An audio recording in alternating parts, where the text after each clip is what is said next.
Hello, NBC family. This is Jeff Thompson, and I know that we're all in an unprecedented time of craziness with all this coronavirus stuff and the quarantine that we're all living through. And so, as a result, we have a lot more time than we normally do at home with our kids. And as such, I think it's helpful if we all have positive media suggestions, because we all know the reality. We can't just be productive and do things as far as school and chores and work all day long. We got to have some fun.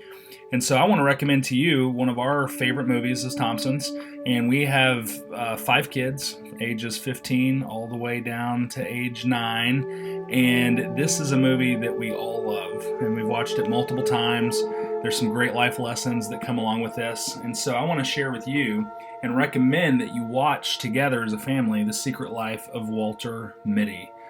So this film, I think it came out about, maybe 4 or 5 years ago, but it stars Ben Stiller, and it's really just a story of his personal journey of transformation. And it's very inspiring, and it teaches some great life lessons like courage and stepping out of your comfort zone and really just living life in the present, but also it really gives you really a vision, a positive vision about the possibilities of transformation.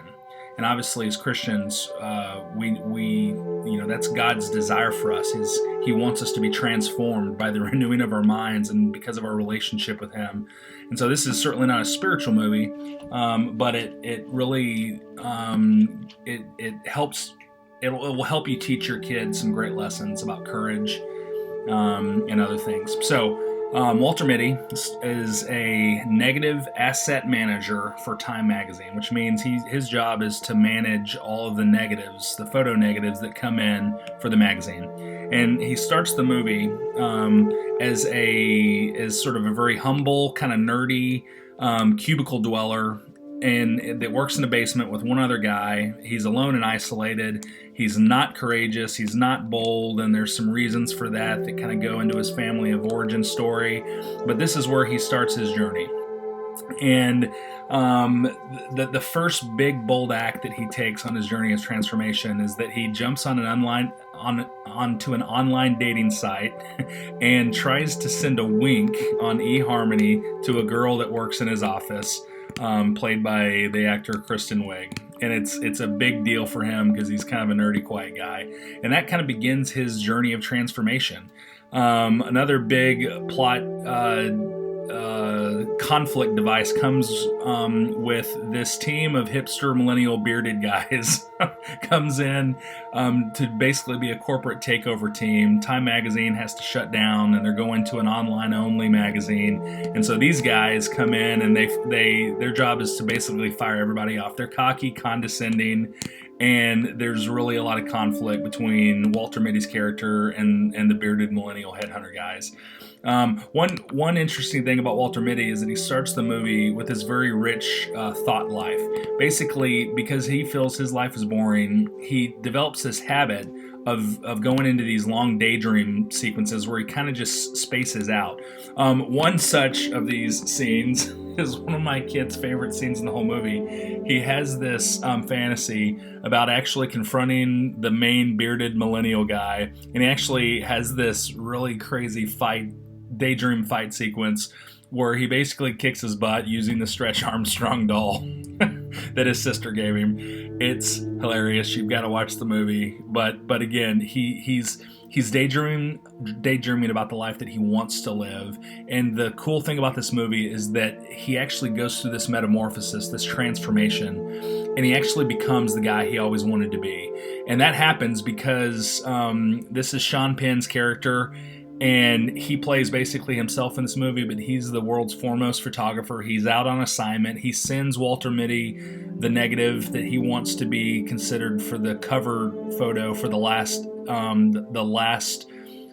public, or the last magazine that Life is gonna publish. But Walter Mitty loses it. So the whole movie is Walter going on this crazy journey to find Sean Penn's character that takes him to Greenland first. He jumps on a helicopter He has to jump out of the helicopter because of rough seas onto a ship that was the last known location. And again, all this is crazy. This is this is totally unprecedented in his safe, normal, everyday life. And so it mirrors what we're all kind of going through with these unprecedented times that we're living in. So you could potentially have some great conversations with your kids about how to seize the days in the midst of this quarantine. Anyway, so he goes to Greenland, jumps into the water from the helicopter, crazy, fights off a shark with his briefcase, doesn't find Sean. Sean is not in Greenland. He's actually in Iceland. So Walter Mitty has to longboard down a volcano. Again, the cinematography and the music for this movie are amazing. And so basically, in his quest to find Sean, he goes on this amazing journey that ultimately I won't ruin the movie for you, but it's an amazing journey.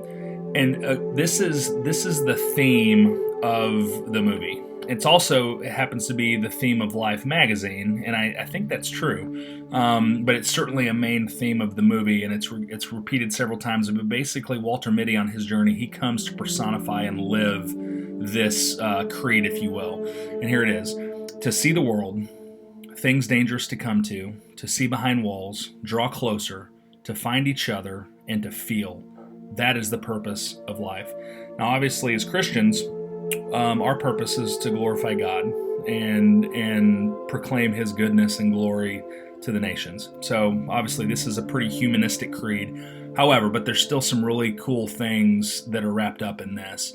And we see Walter Mitty go on this journey of transformation. And it's really just a powerful movie. It's one of these rare movies that you will laugh and you will cry. And like I said, our family has watched it several times. And so what I recommend that you would do, NBC family, is I highly would recommend this movie. We always make a snacky dinner when we watch movies, and we pop popcorn, we slice green apples and cheddar cheese, and we all gather around and we watch a family movie. I would highly encourage you to do so. And I would also like to hear some recommendations of your favorite movie, because my family, we need safe media content choices as well. So maybe you can share a video about your favorite movie, the favorite movies for your family. So NBC family, love you guys, miss you, praying for you, and we're going to get through this together. It was my pleasure to share this with you. God bless you guys.